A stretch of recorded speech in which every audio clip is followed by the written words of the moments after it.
सोर सोर एम्बुखौ गोथाव मोनो आं हले एम्बुनि अनगा दस्रा बेदरखौ जानो सुखुवा आङो इस लागा एम्बु होनबाथाय आंनि बेदरसै आयो दिनैसो मोनजासिगोन लागायथारनोसै रायला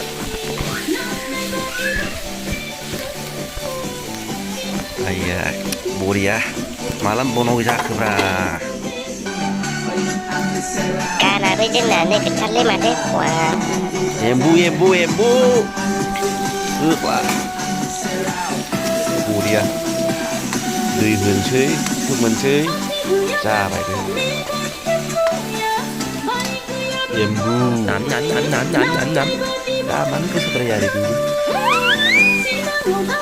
बरिया जासिगोन दै होनांसिगोन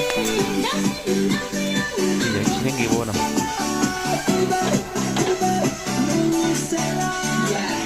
दै